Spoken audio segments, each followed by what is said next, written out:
कल्पतरुभ्यश्री कृपासिन्धुभ्येव पतितानां पावनेभ्यो वैष्णवेभ्यो नमो नमः। वैष्णवेभ्यो नमो नमः। वैष्णवेभ्यो नमो नमः।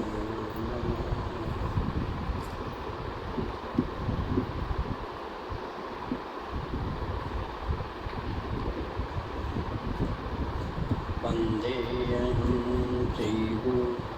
श्रीगुरुपकमलं श्रीगुं वैष्णवं श्रीरूपं सविरतं सेवनाथान्वितं तं सजीवं साद्वैतं सावधूतं परिजनसहितं कृष्णचैतन्यदेवं श्रीराधाकृष्णपादां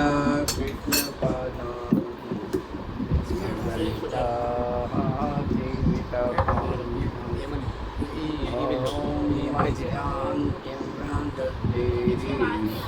ज्ञानाञ्जनशलाकया चक्षुरुन्मीलितं येन तस्मै श्रीगुरवे नमो विष्णुपादाय रूपानुप्रियाय श्रीमते भक्ति जयति माधव स्वामी नामने कृष्णा भिन्न प्रकाशाति मूर्ति दीनतारिणे क्षमा गुणोत्तराय गुरुवे प्रभवे नमः। सचितपीति सदन गुरु पीति प्रदर्शने ईशो ध्यान प्रभावती प्रकाश कायते नमः। श्री क्षेत्रे प्रभुपाद श्रेष्ठानुदासुकीर्ति सारस्वत गणानंद संवर्धनाय ते नमः। द्वांसः कृपासिन्धुभ्यः पतितानां पावनेभ्यो वैष्णवेभ्यो नमो नमः। अखिलमण्डलाकारं व्याप्तं चराचरं तत्पदं दर्शितं येन तस्मै श्रीगुरुवे नमः।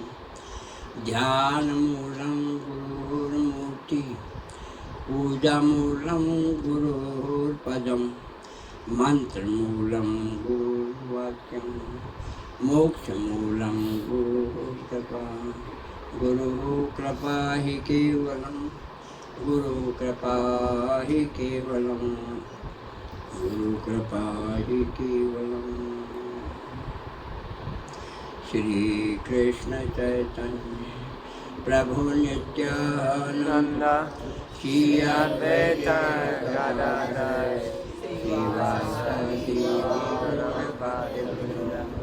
श्री कृष्ण चैतन्य प्रभु नित्यानंद श्री अद्वैत गदाधर श्रीवासादि गौरभक्तवृंद। श्री कृष्ण चैतन्य प्रभु नित्यानंद श्री अद्वैत गदाधर श्रीवासादि गौरभक्तवृंद। हरे कृष्णा कृष्णा कृष्णा हरे हरे हरे राम राम हरे हरे। हरे कृष्णा कृष्णा कृष्णा हरे हरे हरे राम राम हरे हरे। हरे कृष्णा कृष्णा कृष्णा हरे हरे हरे राम राम हरे हरे।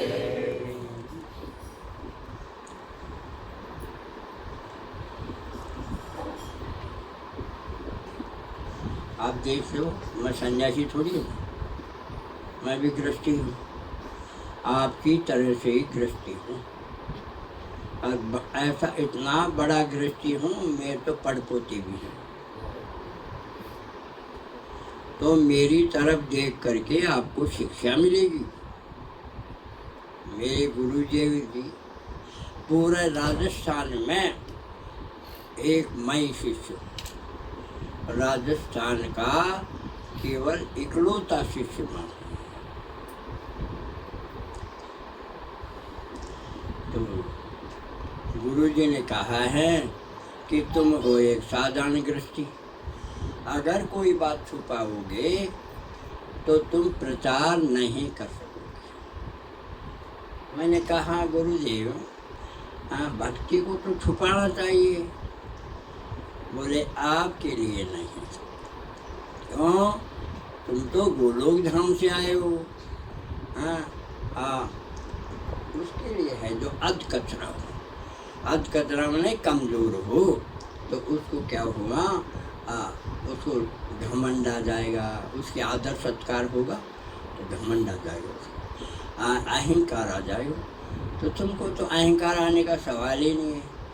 तुम तो पहले से PhD करके आए हो, गोलोक धाम से PhD करके आए हो, अध्यात्मवाद के PhD करके आए हो। जो गोलोक धाम से आता है उसको अध्यात्मवाद का पूरा ज्ञान होता है और संसार का भी ज्ञान होता है। तो हम क्या चाहते हैं? हम चाहते हैं सुख। लेकिन सुख कैसे मिलेगा ये मालूम नहीं है हमको, कैसे सुख मिलेगा। तो सुख को बताने के लिए ही मैं आया हूँ कि सुख कैसे हो सकता है। सुख कहाँ है? सुख है भगवान के चरणों में। वह सुख और कहीं नहीं है सुख। करोड़पति भी दुखी और गरीब भी दुखी, सब दुखी। इसलिए हमको सुख कहाँ ढूंढना चाहिए?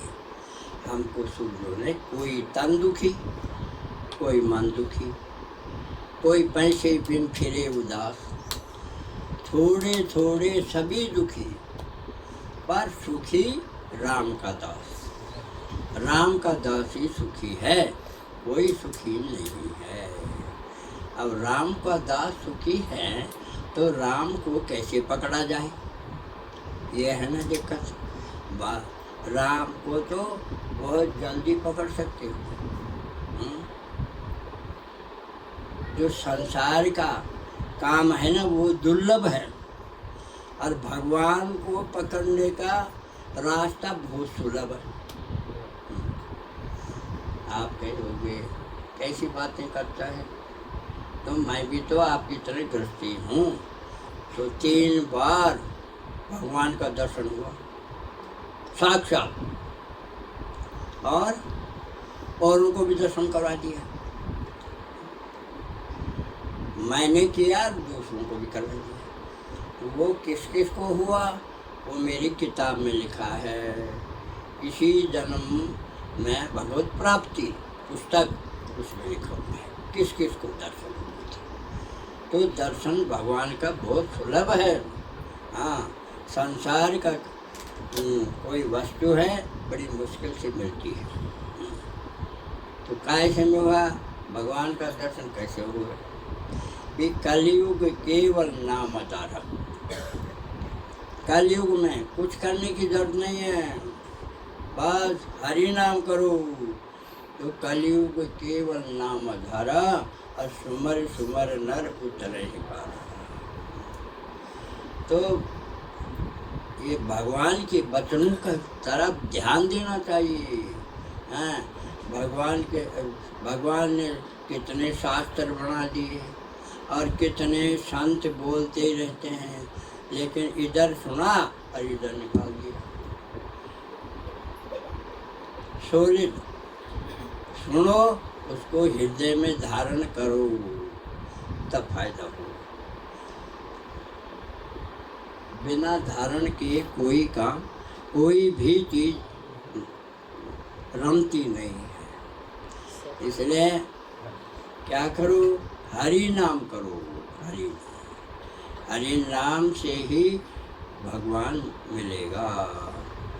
कलयुग केवल नाम धारा, सुमर सुमर नर उतरे पार। हरि नाम हरि नाम केवलम, कलो नास्ते नास्ते नास्ते बते। अरे कलयुग में दूसरा रास्ता नहीं है, नहीं है, नहीं है। 3 बार बोला है कि कलयुग में दूसरा रास्ता नहीं है, हरि नाम करो। कहते हैं हरि नाम तो हम करते हैं, लेकिन हमको तो फायदा ही नहीं होता है। फायदा कैसे होगा? दूध है, अरे उसमें 1 टोपा छाछ डाल दो, दूध रहेगा? दूध फट जाएगा। ऐसे हरि नाम करते हो, हाँ, और उसका अपराध कर देते हो, अपराध करते रहते हो। क्यों? कि भगवान के जो भी हैं चराचर प्राणी भगवान के हैं, और भगवान के हैं, उनके सब संतान हैं ये, हैं? और हम संतानों को दुख देते हैं। जब किसी की संतान को हम दुख देंगे तो उसका बाप राजी हो जाएगा क्या? राजी नहीं। इसलिए उनकी संतानों को सुख दो, दुख मत दो। जब भगवान की संतानों को सुख दोगे तो भगवान आपको 1 सेकंड भी छोड़ के नहीं जा सकता। भाई, जिसका बच्चे को कोई प्यार करेगा वो उसका बाप है ना, कभी नहीं छोड़ेगा उसको, चाहे अनजान हो तो उसकी निगाह अपने आप वहाँ चली जाएगी। कहा है ना कि जाको नाम लेत जग माही, जाको माने भगवान का, जाको नाम लेत जग माही, तो सकल अमंगल मूल नसाई। भगवान के वचन है कि जो भगवान का नाम लेता है तो उसके जितने भी दुख हैं वो सब जल के भस्म हो जाते हैं। तो जाको नाम लेत जग माही, तो सकल अमंगल माने दुख, मूल नसाई, जड़ी खत्म हो जाएगी। जब किसी चीज़ की जड़ खत्म हो जाती है, किसी भी पेड़ की जड़ खत्म हो जाती है किसी, तो वो जड़ खत्म हो जाती है, दोबारा नहीं उग सकता। जड़ी खत्म होगी कैसे उगेगा? इसलिए भगवान का नाम लो और कान से सुनो, कान से सुनो। क्यों? कि संसार का काम भी अगर कान से नहीं सुनेंगे तो कुछ नहीं मिलेगा। कान से सुनना जरूरी है। भगवान ने हमको कान क्यों दिया है? कि हर चीज़ को सुन करके हृदय में धारण करो। इसलिए chanting Hari naam sweetly and listen by ear. Chanting Hari naam sweetly and listen by ear. अब हिंदी पता चले, सादर सुमरण जो नर करे, सादर मानी स्वीटली, तो सादर सुमरण जो नर करे हैं तो भव वारिद भूपदे वितरे।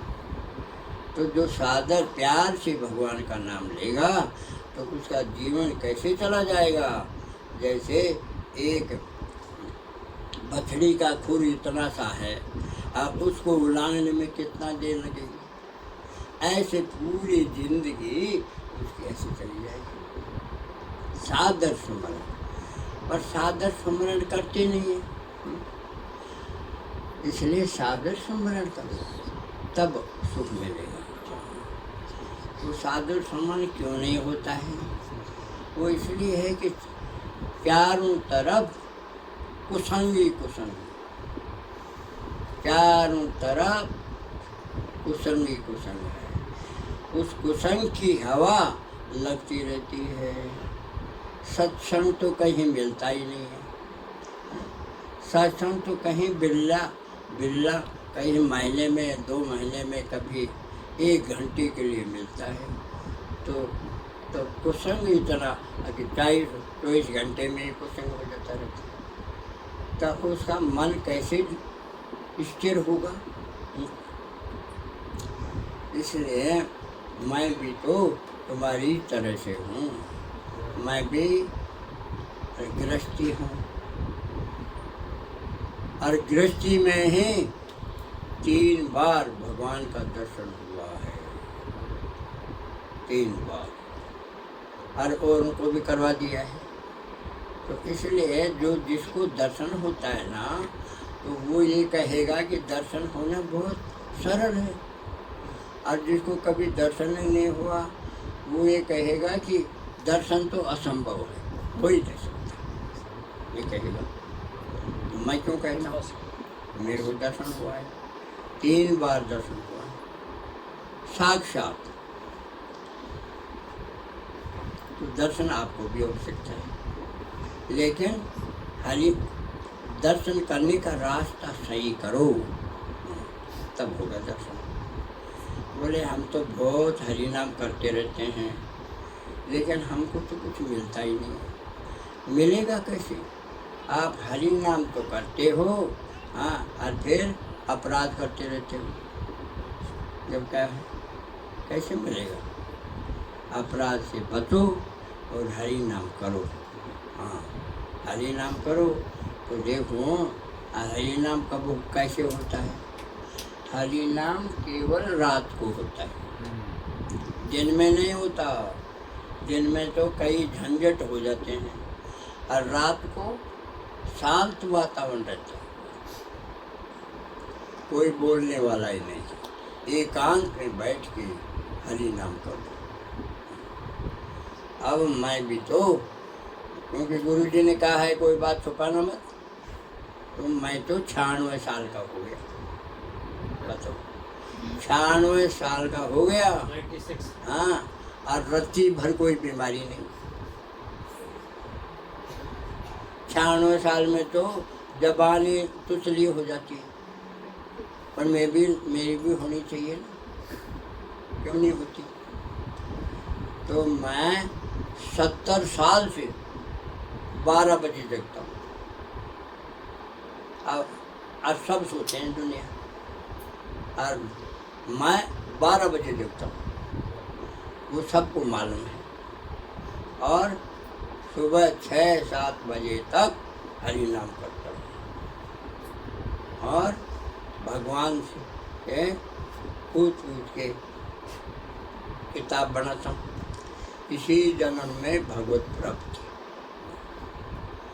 अच्छा, सन 50 का मैं इंजीनियर था। सन 50 में तो तुम्हारा जन्म ही नहीं हुआ होगा, और मैंने इंजीनियरिंग करी है, हाँ? तभी तो मैं 96 साल का हूँ। मैंने राजाओं का राज्य देखा है, मुसलमानों का राज्य देखा है।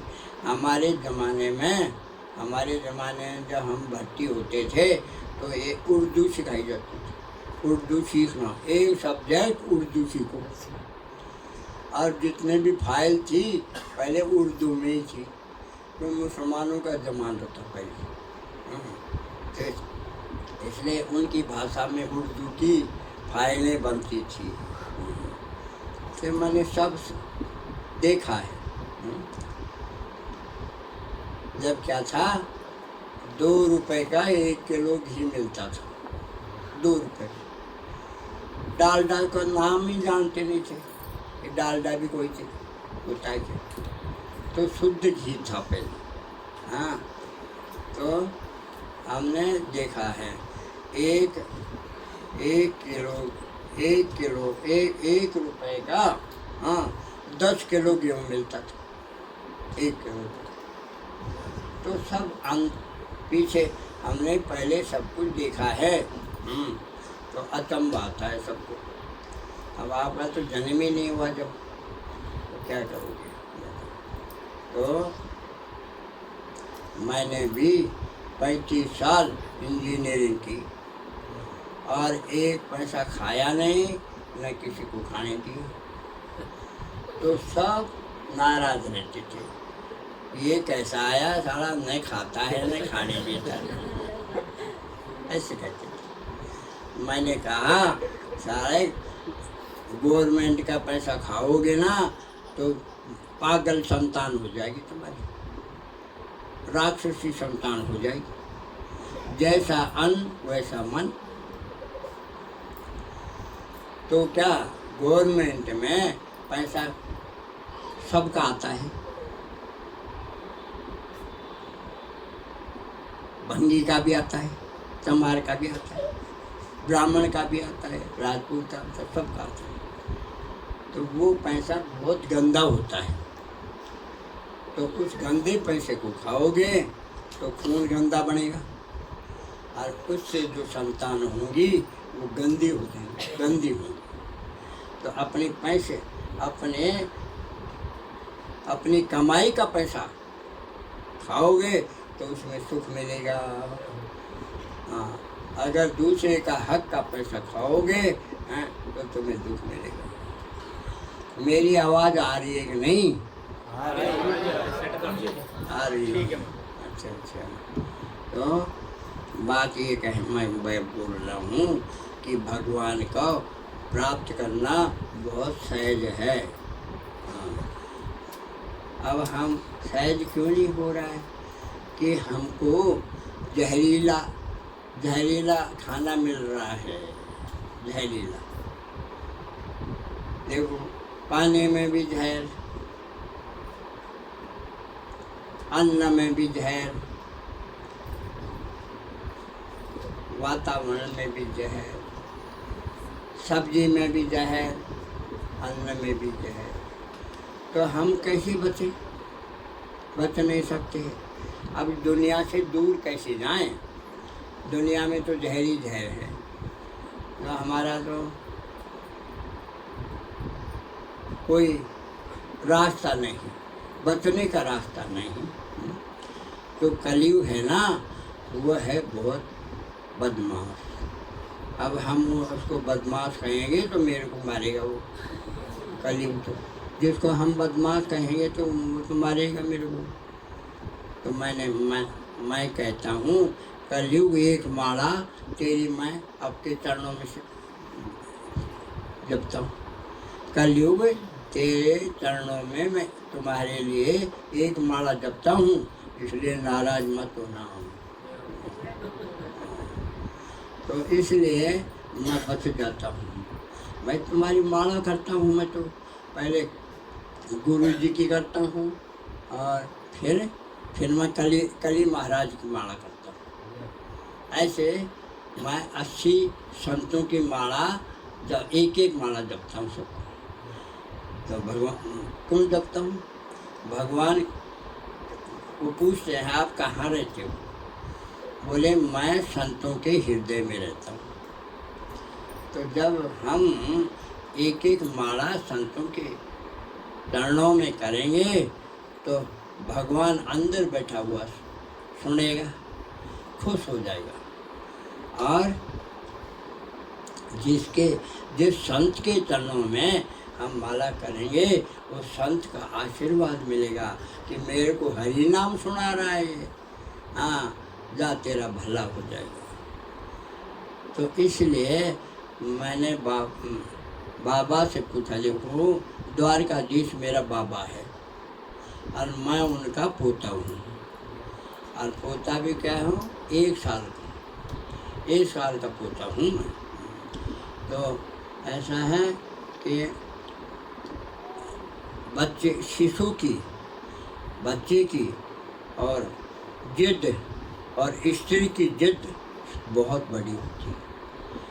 स्त्री जिद कर ली तो करके ही छोड़ेगी, और बच्चा अगर जिद कर लिया तो वो तो अपने बात मानना के ही रहेगा।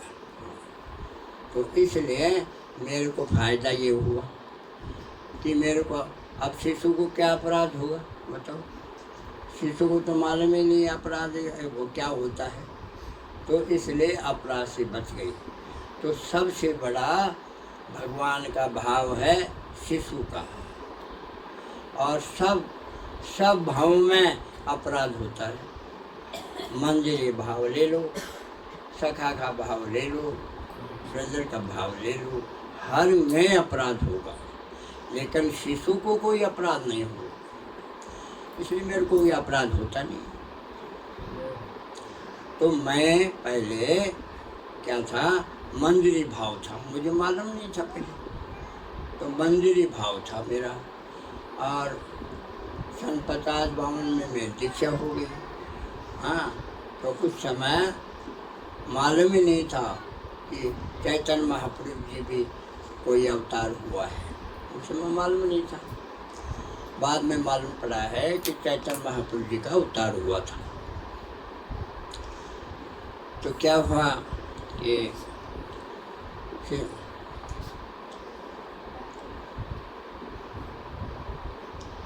क्या हुआ था कि हम शिशु का तो बात, शिशु तो रूस भी जाता है और रूस शायद उसको प्यार भी करते ही हैं। तो पहले मेरा मंजरी भाव था। तो मंजरी भाव था तो गुरुजी जयपुर में आए। तो जयपुर में तो गुरुजी 60-70 बार आए थे। तो मेरी दीक्षा जब हुई थी तो एक ही मठ था कलकत्ते में, बस कोई मठ नहीं था। और फिर बाद में 20 मठ बनाए। तो 20 मठों के लिए गुरुजी जयपुर में आते थे और वहाँ से मूर्ति ले जाते थे। हाँ, और जितने भी ब्रह्मचारी थे वो सब मेरे बराबरी तो थे। तो कोई सन्यासी भी नहीं था, इसलिए उनको किसी पे विश्वास नहीं था। तो गुरु जी खुद आते थे। तो पहले आदेश देते भाई राधा कृष्ण का और चैतन्य महाप्रभु जी का ऐसा साइज बनाओ, ऐसा। तो वो पहले आदेश देते थे।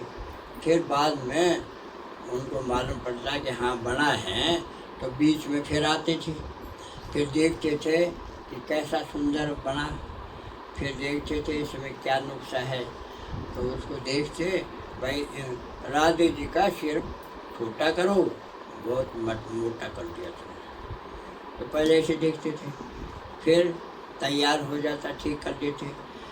फिर तीसरी बार लेने के लिए आते। वैसे तो उनके 10-12 ब्रह्मचारी थे, लेकिन ब्रह्मचारियों को ज्ञान नहीं था, इसलिए खुद ही आते थे। तो फिर लेके जाते थे, फिर मठ बनते थे। ऐसे उनके 20 मठ बनाए उन्होंने। तो मेरा संपर्क बहुत रहा, क्यों मैं तो राजस्थान का एक ही शिष्य था उनका। क्यों वो मेरे गुरुदेव जब तक देख नहीं लेते कि ये भजन करेगा, हाँ, तब ही उनको दीक्षा देते थे। तो वहाँ तो बड़े बड़े सेठ हैं, जयपुर में तो बहुत बड़े बड़े सेठ हैं, लेकिन वो पीछे पड़ते, हमको भी दीक्षा दे दो, हमको दीक्षा दो। तो महाराज जी टालते रहे, हाँ दे देंगे दे देंगे दे देंगे, कोई किसी को दीक्षा नहीं दी। पूरे राजस्थान में मैं एक ही शिष्य रहा। तो उनका संपर्क खूब मिला। तो मैंने कहा महाराज जी ये बताओ भगवान कब मिलेगा? हम तो देखो, हम तो छोटे बच्चे थे ना, हमको क्या मालूम कि आपने तो भगवान को दिखाई है, तो हमको भी भगवान को दर्शन कराओ, कैसे मिलेगा? तो बोले देखो, कोई भी चीज़ है पहले बोई जाती है। जैसे हम आम को गुठली को बो देंगे, गुरु जी समझाते थे कि हम आम की गुठली बो देंगे, तो हम चाहेंगे कि कल तक हमको फल मिल जाए। तो फल मिलेगा? नहीं मिलेगा। पहले क्या करेंगे, उसको पानी देंगे, तो 6 दिन में वो अंकुरित हो जाएगा। और फिर 6 दिन के बाद में हम सोचेंगे अब आम मिल जाए, तो आम मिलेगा? नहीं, वो फिर बड़ा होगा, फिर बड़ा हो करके 3-4 साल बाद में आप मिले। हाँ, मेरे समझ में आ गया गुरुजी, ऐसा ही होगा। तो फिर भगवान कैसे मिलता है कि भगवान हरि नाम करने से मिलेगा। हरि नाम करने से मिलता है। कलयुग में केवल हरि नाम से मिलता है और कोई साधन है नहीं। कलयुग केवल नाम द्वारा समर समर नर उतरे। हरि नाम केवलम कलो नास्तिव नास्तिव नास्तिव। दूसरा रास्ता नहीं है, नहीं है, नहीं है। तो ऐसा है। अच्छा, तो अब मैंने कहा गुरु जी से, तो मैं तो संपर्क ऐसे से हुआ कि मेरा तो मंदिर भाव हो गया, मंदिरी भाव ऐसे संपर्क था मेरा। तो जिनके साथ संपर्क होता है तो उसको वही भाव मिल जाता है। तो मेरे को मंदिरी भाव हो गया, मंदिरी भाव हो गया। तो मैं तो कॉलेज में पढ़ता था, मंदिर में हो गया। तो मंदिरी भाव से मैंने पद लिखना शुरू किया। तो मैंने विरह के 500 पद लिखे, विरह के। जैसे गोपियाँ रोती हैं, भगवान गायब हो जाते हैं, हाँ, तो गोपियाँ रोती हैं। तो ऐसे मैंने 500 पद लिखे, 500 पद लिखे। और फिर मैं आए, गुरुजी आए। तो चीफ इंजीनियर भी उनसे मिलने आया। किशोरी लाल माथुर चीफ इंजीनियर था, तो वो भी मिलने आया। तो मैं भी बैठा हुआ था। तो वो किशोर माथुर वो चीफ इंजीनियर बोला, महाराज जी आगे का सुख कैसे हुआ मेरे को? बोले हरि नाम करो। तो बोला कि ये आपका जो शिष्य है ये तो तारीख बता देता है। तो कोई नहीं बोला, भगवान गुरुजी बोले नहीं उस समय। फिर बाद में जब वो चला गया तो गुरुजी बोले, भाई क्या बात हो गई, कैसा क्या किया भजन तुमने? मैंने कहा मैं तो कृष्ण मंत्र का पोषण किया था, 6 महीने में 18 लक्ष्य पोषण किया। गुरुजी को तो सच्ची बात बतानी चाहिए ना। तो बोले अच्छा, अब तो तुमको वाक सिद्धि आ गई। हाँ, तो तुम तो जो तारीख बता दे तो सही हो जाती है। हाँ, बोले नहीं, कभी मत करना, सिद्धि है ना वो नीचे गिरा देगी, कभी मत करना। तो दूसरा कभी मत करना, नहीं करूँगा तो मैं तुम्हारा भाव बदल देता हूँ। तो मैं तुमको शिशु भाव दे देता हूँ, क्योंकि तुम्हारा नाम अनिरुद्ध है और अनिरुद्ध ही द्वारकाधीश का पोता है। इसलिए तुम पोते बन जाओ, ठीक है, वो तो अच्छा है। हाँ, तो तुम पोते बन जाओ, ठीक है। ये और कितना, 1 साल का पोता बनाएगा, बना दिया मेरे को, ठीक है। तो अब मुझे तो जब इतना मालूम नहीं था, अरे मंजरी भाभी एक ही बात है और पोते का भाव भी एक ही बात है, मुझे मालूम नहीं था। लेकिन बाद में मालूम पड़ा कि पोते के भाव से कभी अपराध नहीं होगा, बाद में मालूम पड़ा। अब उसके बाद में मैं पोते के भाव में और वो लिखने लग गया, पद्य लिखने लग गया। जो बच्चा रोता है ना, उस तरह से पद्य लिखने लग गया। तो ऐसी वो तो भगवान की कृपा थी। तो जो मैं पद्य लिखता था, मैं इतने उम्र में पद्य, जो इंजीनियर होता है वो नहीं लिख सकता, जो लेक्चरर होगा वही पद लिख सकता है। इसलिए भगवान की ऐसी कृपा हो गई तो मेरे को पद लिखना आ गया, पद लिखता था। तो शिशु भाव के पद लिखे मैंने। वो किताब है एक शिशु की विरह वेदना, एक शिशु की विरह वेदना जो आपकी किताब है उसमें सारे पद हैं। हाँ, उसमें है। तो विरह के शिशु विरह के पद उसमें लिखे मैंने।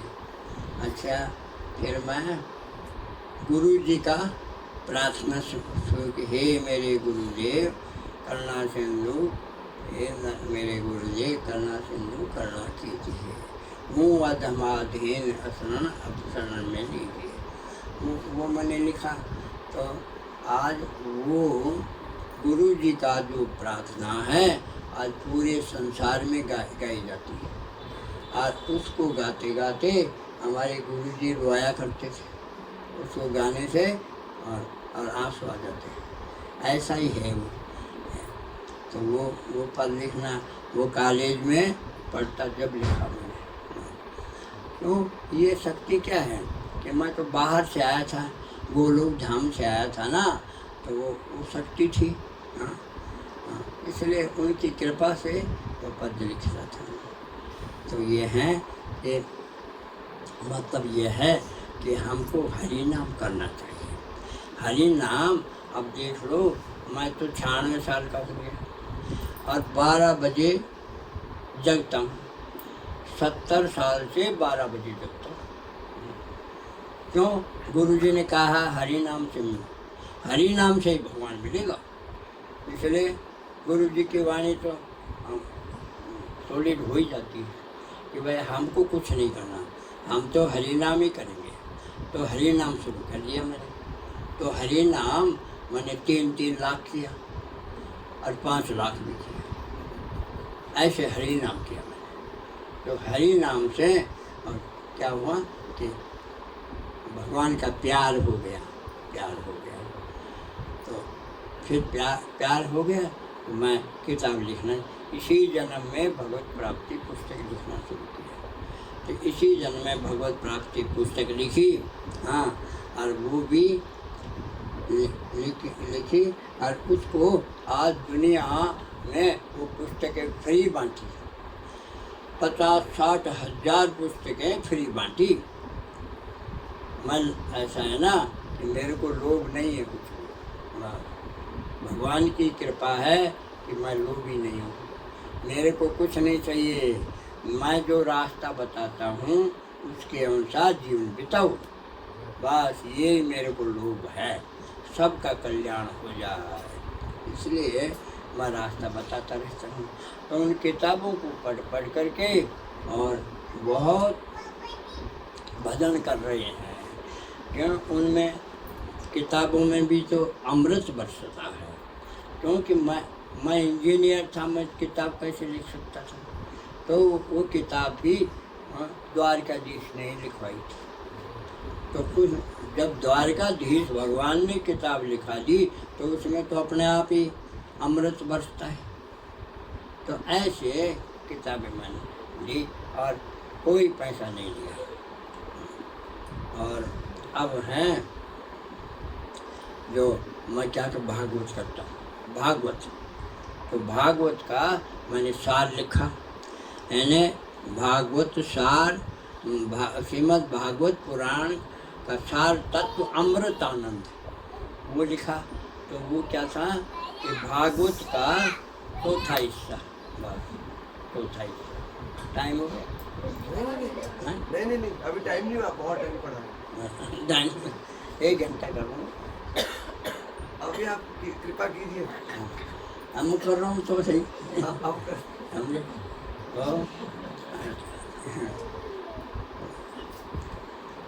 भागवत का सार है, भागवत का सार। भागवत का सार।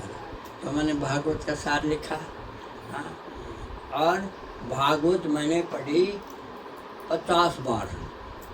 और भागवत पढ़ने में 33 दिन में भागवत हो जाती थी।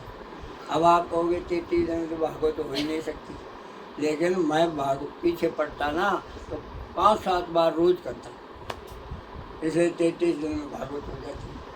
तो ऐसे 40-50 बार भागवत हुआ। और लाल निशान लगाता रहा, लाल पेन से निशान लगाता रहा।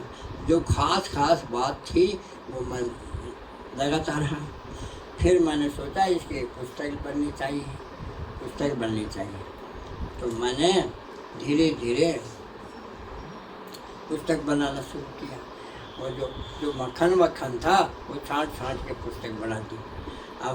और अब वहाँ से प्रेस से छपाया। अब प्रेस से तो कौन छपाए बताओ, प्रेस से मुफ्त में थोड़ी छाप देगा, हाँ पैसा चाहिए उसमें, हाँ और मेरे पास पैसा था नहीं। तो मैंने कहा, मैं बाबा से बोला, बाबा अम्मा कैसे छपूँ, बस मेरे पास तो पैसा ही नहीं है, आपने लिखवा तो दी हाँ भागवत, लेकिन अब इसको प्रेस से कैसे छपाऊँ। हाँ तो ठाकुर तो क्या हुआ, करोड़ों रुपया आने लगा बाहर से, करोड़ों। और वृंदावन प्रेस से भागवत छप गई। और ये सब इसी जन्म में भगवत प्राप्ति पुस्तक भी छप गई। क्यों, पैसा ठाकुर जी भेजता था। और मैं 5-5 हज़ार, 2,500-3 हज़ार पुस्तकें छपा के और सब उनको बांटता था। मैं वितरण करता था, पैसा नहीं लेता था। अच्छा, फिर मैंने 35 साल नौकरी की। अब 35 साल मैं इसलिए बोल रहा हूँ कि मेरे को देख करके तुमको श्रद्धा हो जाएगी। क्या होगी श्रद्धा, वैसी होगी कि देखो इन्होंने भगवान को प्राप्त किया तो हम भी प्राप्त कर सकते हैं। तो फिर मैं 35 साल हो गए। 35 साल जब हो गए तो मेरे 3 लड़के थे, वो तीनों ही बैंक में थे। एक तो SBBJ में, एक बैंक ऑफ बड़ौदा में, एक सेंट्रल बैंक ऑफ इंडिया में। तो सब अब रिटायर हो गए। तो मैं 96 साल का हो गया तो रिटायर तो होते ही हो, तो रिटायर हो गए हो। अब तो मैंने कहा कि देखो मैं तो ये जो पुस्तकें हैं वो मैं फ्री बांटूँगा। हाँ हमको फ्री वो आप बोले फ्री बांटो। अब मेरे को तो 50,000 मिलता है पेंशन मिलता है। मैंने सोचा अब आज नौकरी तो पूरी हो ली, अब क्या करना चाहिए। तो मैंने बाबा से पूछा, बाबा अब क्या करूँ मैं। बोले ऐसा है तो आँखों की दवाई बना दो। तो मैं तो इंजीनियर था, मैं क्या डॉक्टर हूँ, कैसे बनाऊँगा। हाँ तो बाबा ने कहा नहीं बन जाएगी। तो मैं बोले काय से बनाऊँ। बोले गंगोत्री से पानी मंगाओ। मगर गंगोत्री से पानी कौन लाएगा। बोले वो रोडवेज ला दिया। तो ठीक, जब आपने कह दिया तो रोडवेज लाएगा ही। तो 50-50 लीटर के ड्रम भर के लाए। और फिर दवाइयाँ ठाकुर जी ने बताई, ये लगाओ। तो मैंने वो दवाइयाँ बनाना शुरू किया। तो मैंने मेरे खास दोस्त थे, उनको बुला के भाई बनवाओ दवाइयाँ। तो आई ड्रॉप्स बनाई इतने। और पहले तो बोतलें भरी और फिर आई ड्रॉप्स बनाई। फिर मैंने सोचा अब इनका फ्री बांटना चाहिए। क्यों कि फ्री बांटूंगा तो द्वारकाधीश राजी हो जाएगा। क्योंकि सबकी आँखें ठीक हो जाएंगी तो बाप तो राजी हो गई। हाँ तो मैंने बांटना शुरू किया। तो जिनको कब दिखता था, खाद खुजली थी, तो दवाइयाँ बांटी मैंने कहा 20 दिन में तुमको दिखने लग जाएगा। तो 20 दिन में ही उनकी दृष्टि हो जाती थी। तो बोले डॉक्टर ही नहीं कर सकता ऐसा आँखों का डॉक्टर भी दृष्टि तेज नहीं कर सकता। वो खाद खुजली मेर देगा और ऑपरेशन कर देगा। लेकिन मैं बाबा बोला अब तुम्हारी दवाइयों से सबकी दृष्टि तेज हो जाएगी। तो जैसे बच्चे को 10 साल के बच्चे को चश्मा आ गया, अब उसका चश्मा उतारना पड़ेगा। तो उसका मैं लिक्विड तो डालता नहीं क्योंकि आँखें बहुत उनकी कोमल होती हैं। तो मैंने आई टैबलेट बनाना शुरू किया। टैबलेट होम्योपैथी की टैबलेट, और वो टैबलेट बना के उसको दिया बच्चे को। अब भाई इतने इतने ये टैबलेट खा लिया कर, मीठी दवाई होती है तो बच्चा तो खूब प्यार से खाता था और उसके चश्मा 20 दिन में उतर जाता था। और अब भी मैं तो लाता हूँ तो चश्मा ये आई ड्रॉप्स बांटता रहता हूँ सब दिन। तो पूरी दुनिया में लाखों के चश्मे उतार दिए मैंने। और मेरी नज़र है बच्चे की तरह, 5 साल के बच्चे की तरह नज़र है, और शरीर में ताकत है 20 साल जैसी, और एक रति भी रोग नहीं। वो क्या कारण है, मैं बढ़ाई थोड़ी करूँ, हरि नाम। तो मेरा हरि नाम 1000 करोड़ से भी ज़्यादा हो गए। जब 12 बजे जगता हूँ तो अब कितने साल हो गए 12 बजे जगते हुए, 70 साल हो गए। और दिन भी करता हूँ, दिन में भी करता हूँ। तो इसलिए हरि नाम का बैलेंस ज़्यादा हो गया।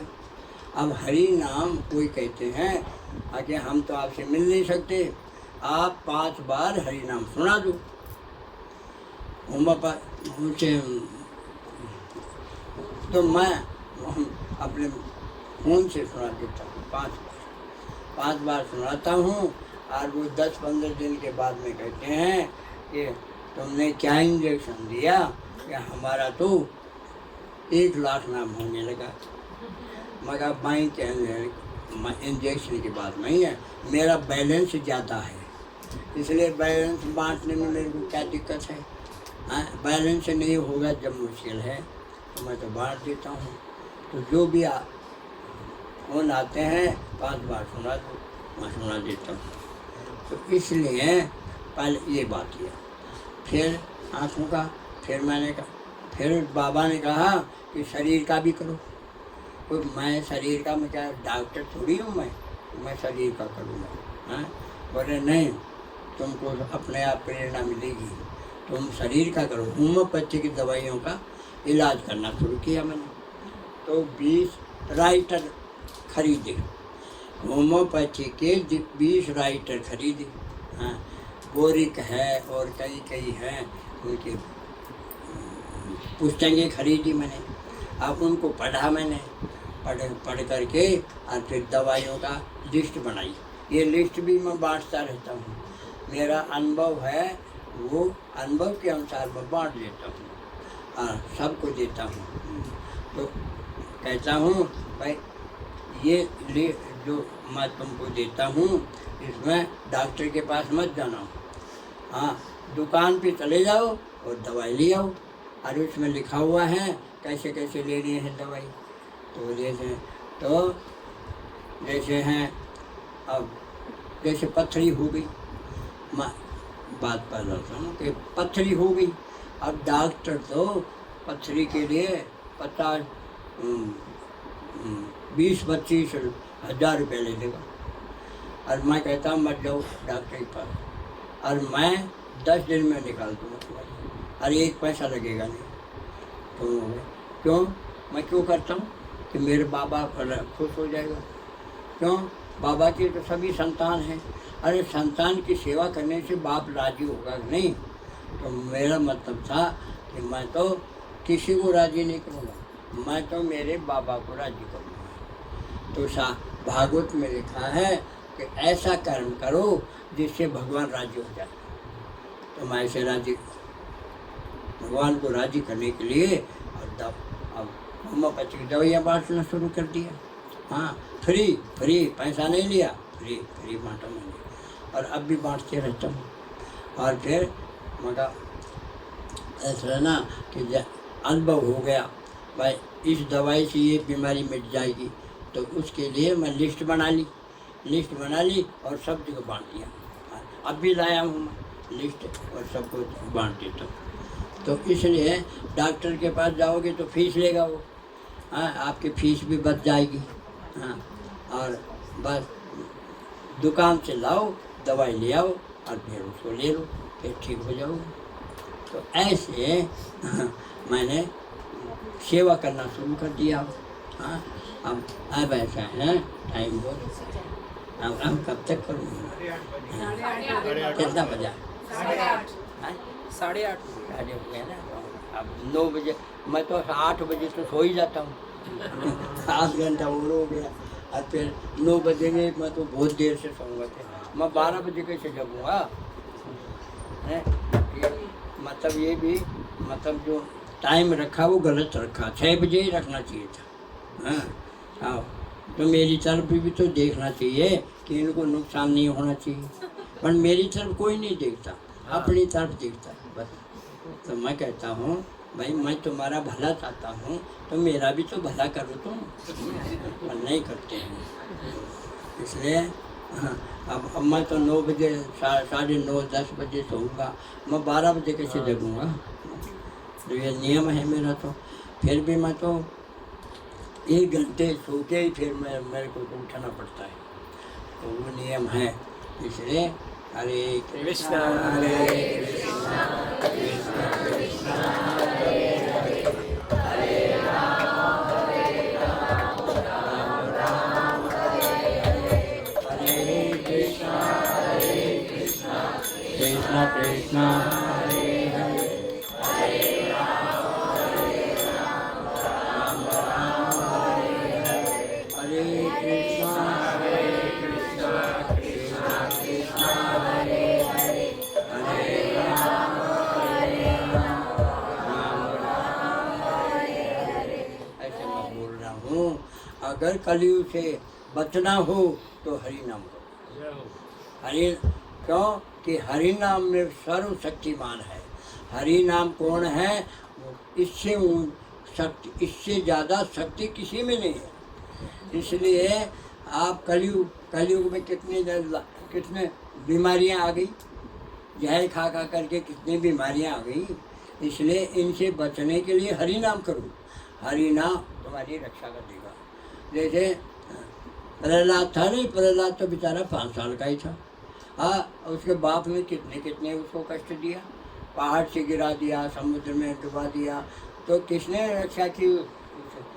हरि नाम ने उसकी रक्षा की थी, है? इसलिए आपको बता रहा हूँ, हरि नाम तुम करोगे तो तुम कली से बच जाओगे, और अंत में तुम्हारी मुक्ति हो जाएगी। हाँ, इसलिए हरि नाम करो। अरे मैंने भी तो हरि नाम ही किया है, और मेरे को सब कुछ मिला है। हाँ, इसलिए हरि नाम करो बस। हाँ, आपको सुख पाना हो तो हरि नाम करो। कोई तन दुखी, कोई मन दुखी, कोई पैसे बिन फिरे उदास, अरे थोड़े थोड़े सभी दुखी, और सुखी राम का दास, राम का दास। इसलिए ये नानक जी बोल रहे हैं, हाँ हाँ, ये नानक बोल रहे हैं कि सुखी होना हो तो भगवान का नाम करो, हरि नाम करो, बस सुखी हो जाओ। हरे हरि बोल, हरि बोल।